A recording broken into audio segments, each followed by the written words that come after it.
Assalamu alaikum wa rahmatullahi wa barakatuh. Pour la première année collégiale, les phénomènes géologiques externes, on va commencer par la préparation de la sortie géologique, partie 1. Alors, avant de réaliser une sortie géologique, il faut une bonne préparation et l'acquisition des compétences suivantes, des savoir-faire. 1. La lecture et l'utilisation d'une carte topographique, l'orientation de la carte en utilisant une boussole. Troisièmement, la réalisation des profils topographiques. Notre activité 1 nous demande de définir une carte topographique et de déterminer ses éléments principaux. Exemple de carte topographique, comme vous le constatez, il se caractérise par la présence de ces courbes qu'on appelle courbes de niveau. Grâce à ces courbes-là, on peut représenter les reliefs. Toutes les cartes sont accompagnées d'une légende et d'une échelle. Alors, la définition d'une carte topographique, c'est celle qui représente les reliefs, bien sûr, d'une surface de la Terre à une échelle réduite. Elle représente les éléments du terrain, entre autres l'altitude, la végétation, les routes. Exemple de légende, généralement le bleu indique l'eau, le vert indique la végétation. Donc, la légende, bien sûr, nous facilite la lecture et la compréhension d'une carte. Effectivement, la légende nous permet la lecture des différentes figures et signes et couleurs représentées sur une carte, alors que l'échelle, qui est notée E, c'est le rapport de grandeur entre la mesure sur la carte et la mesure réelle correspondante sur le terrain. Il existe trois types d'échelles: textuelle, graphico-linéaire et l'échelle numérique. Nous, on va utiliser l'échelle numérique. Exemple, 1 sur 50 000 signifie que 1 cm sur la carte représente 50 000 cm sur la surface réelle.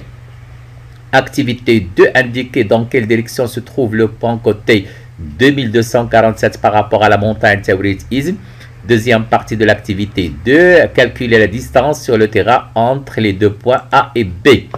Notre carte topographique, notez bien sûr que l'échelle est égale à 1 sur 100 000.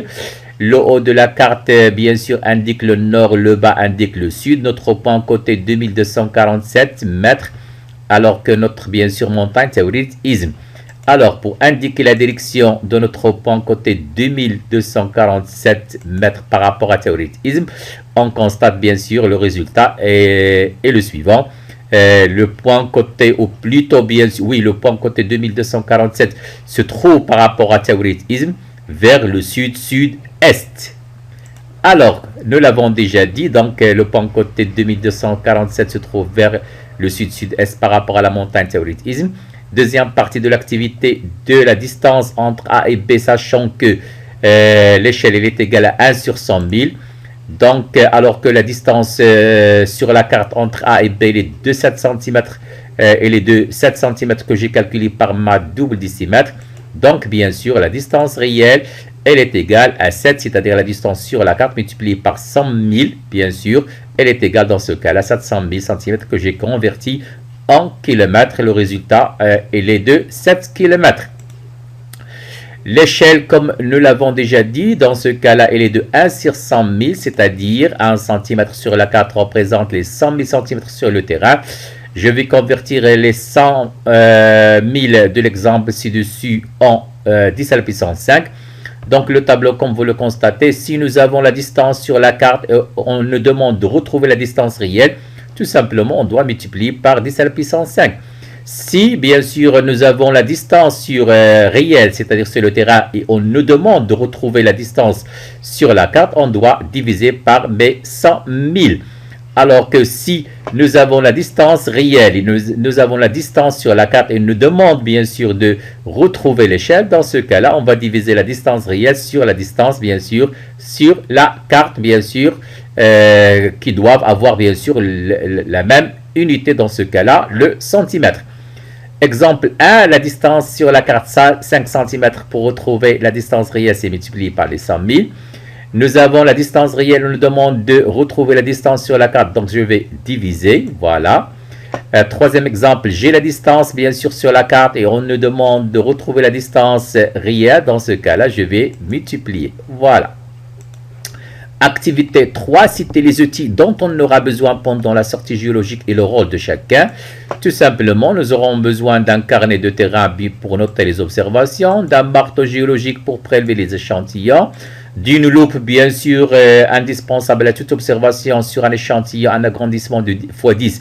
Elle est très suffisante pour identifier de nombreux fossiles, bien sûr, et aussi les minéraux qui composent la roche. Nous aurons besoin d'un produit chimique, l'acide chlorhydrique HCl, qui nous permet de mettre en évidence la présence du calcaire. Bien sûr, on voit il y aura une effervescence dans le cas où il y a présence de calcaire.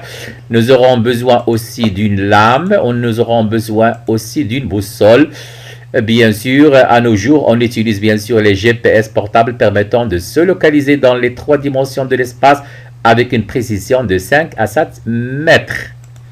Alors, nous l'avons déjà dit, notre loupe à main, notre marteau géologique, un appareil photo pour prendre des photos des paysages et des affleurements de roches et notre boussole.